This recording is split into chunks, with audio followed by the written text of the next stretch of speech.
Hey everyone, welcome to my channel. My name is Mandy, the Handmade Homeschooler, and today I'm going to go over my new homeschooling routine as requested by many of you. So a lot of you have been asking me for my homeschooling schedule. However, I don't really abide by a schedule. I have more of a homeschooling routine, which means that I don't do things at a certain time of day every single day, at least when it comes to homeschooling. When it comes to homeschooling, we follow a routine, which means that we kind of have a pattern that we follow.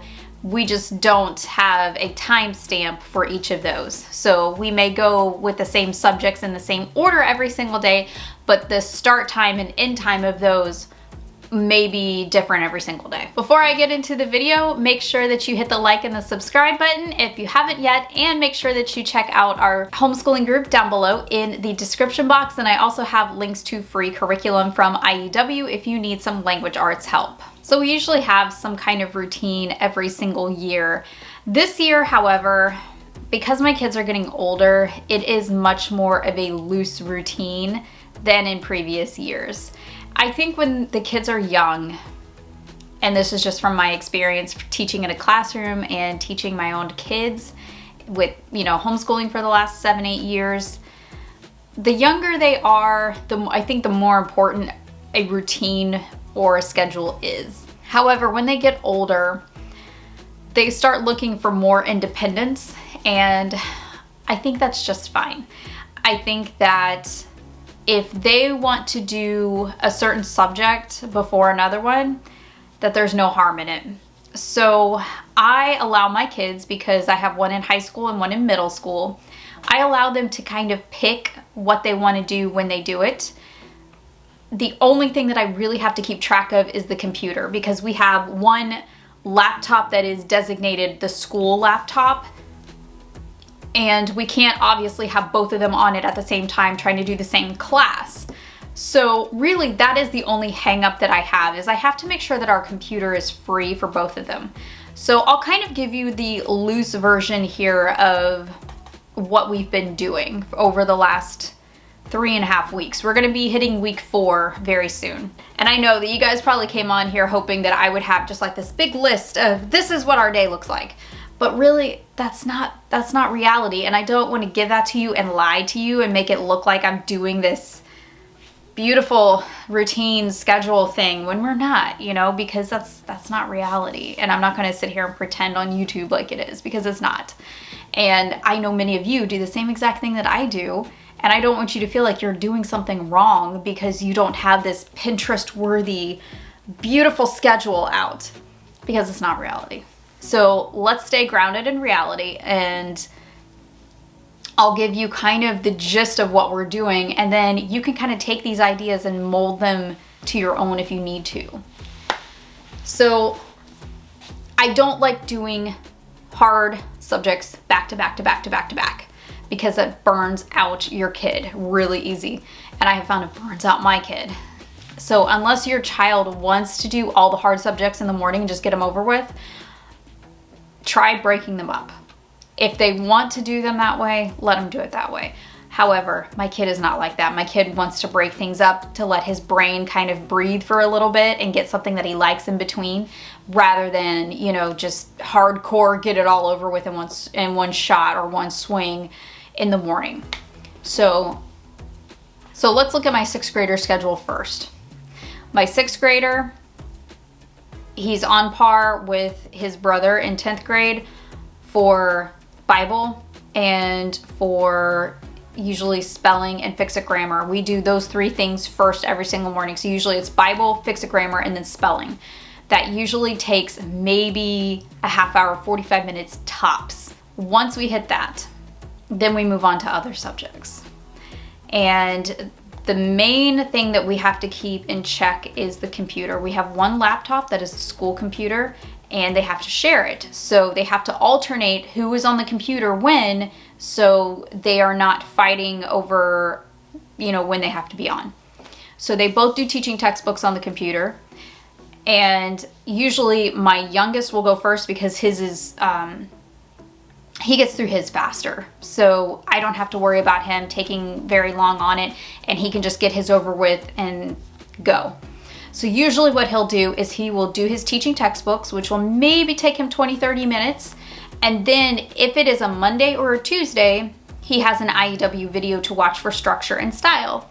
Now, IEW has a schedule for the videos. Mondays and Tuesdays are video days, and Wednesday, Thursday, Friday are writing days.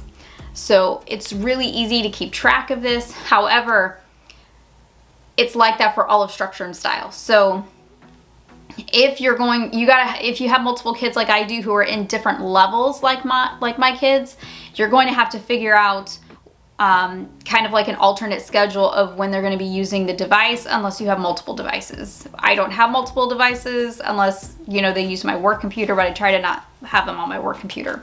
So my youngest will usually do his math and his teaching textbooks video back to back, and that will take him usually less than an hour total. And then he's off the computer for the rest of the day. So then the computer is open for my oldest child. So then my 6th grader will come back in, and if he has any writing to do for structure and style, he will do that. He will do his poetry.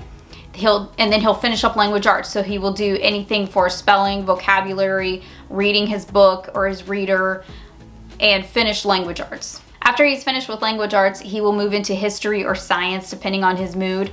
Or if it's late in the day, if we started late, he'll go eat lunch and then do history and science. And then he's typically done for the day, unless he wants to do, you know, music or art, he's finished. So he has a pretty easy schedule right now. I don't have to worry too much about him.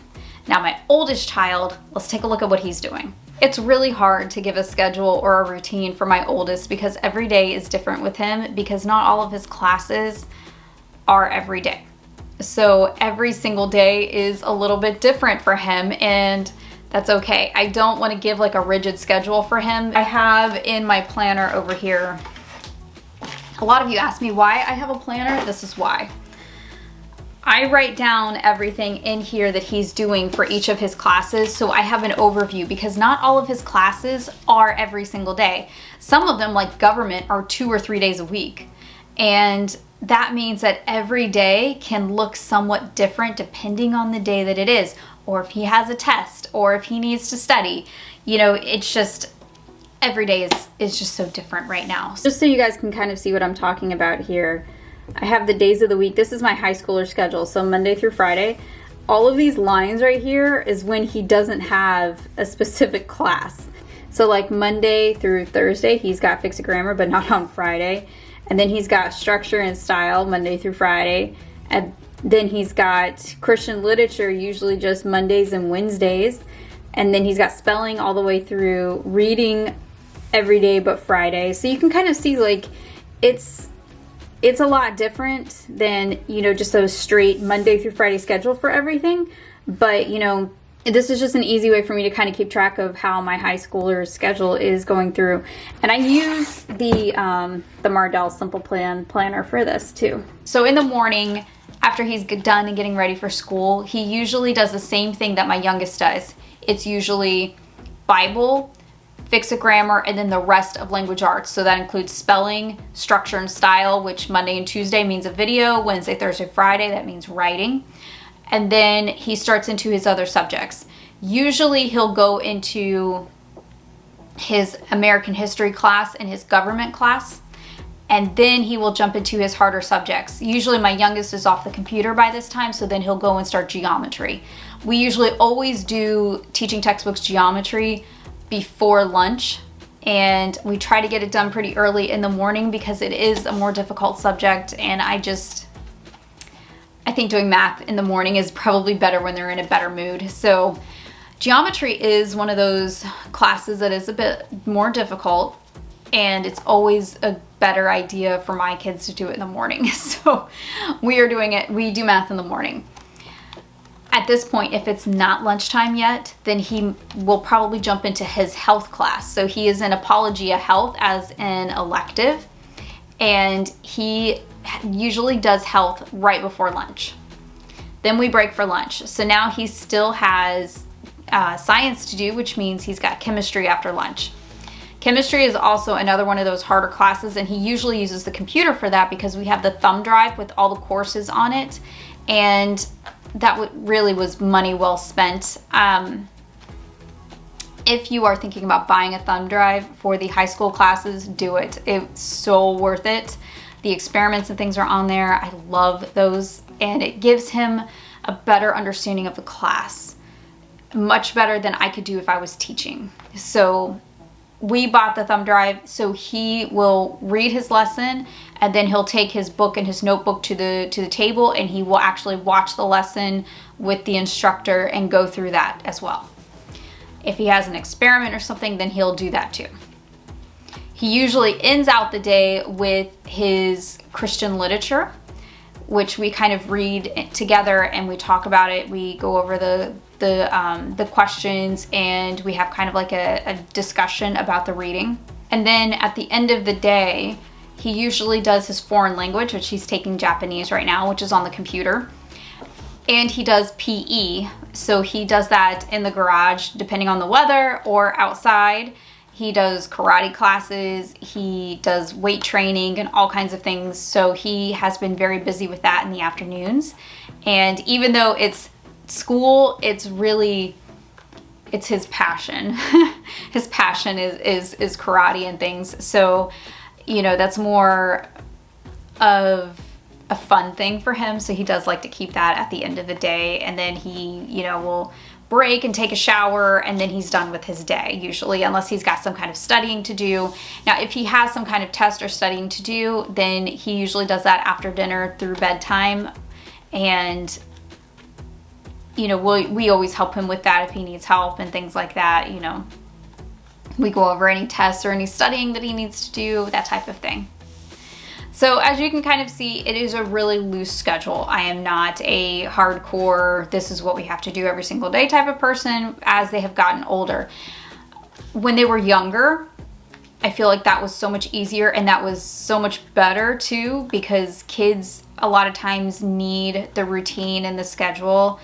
And when they get older, it's a totally different ballgame. It is so different when they get older. So I have not been really rigid with it this year, and honestly, I think it's working out. I give them a lot of control over their schedule, and I kind of feel them out. Like, what do you feel like doing? What do you want to do? And I give them, you know, if they have trouble trying to figure it out, I give them choices. But for the most part, as they get older, I like to give them more control over their own schedule and over their own subjects. And it's just one of those things that I think keeps a lot of peace and harmony in the house and with their school. When you give your kids a little bit of control over something with their homeschool, I do think it keeps kids a lot happier. I think that it helps them mentally, and it gives them, you know, something that they feel like is theirs, like they get to make that choice. So giving them that really helps. You know, I give them a lot of control with different things. You know, like we pick out our classroom theme every single year, and we all work on it together. I let them pick out their classes many times. I give them choices as to what they want to do. And then, you know, during the day, they have a choice of how they want to do their schoolwork too. So it's not just me sitting here dictating, okay, you're going to do this, and then you're going to do this, and then you're going to do this. I want them to feel like they are in control of their education to a point, and they have responded really well to that, I think. And they are, you know, I have two really well-behaved kids, so I have really been blessed with them. All right, guys, that is all I have for this video. If I have any major scheduling changes or any big routine changes, then I will do another video. But for now, this is what is working for us. I'm pretty happy with it. I don't have any plans on changing anything anytime soon. And, you know, my kids are getting older, so it's just, it's different right now. You know, it is a lot different than the elementary years. This is the first time I haven't had an elementary age student in my homeschool, and it feels a little strange, to be honest. It's really, sometimes it's harder than others because, you know, I want to go back, but I can't. So how are you guys doing your schedule? Do you do a schedule or a routine? Let me know down in the comments. I would like to hear what you guys do in your schools. I will see you guys in the next video. I hope you have a great rest of your day, and happy homeschooling.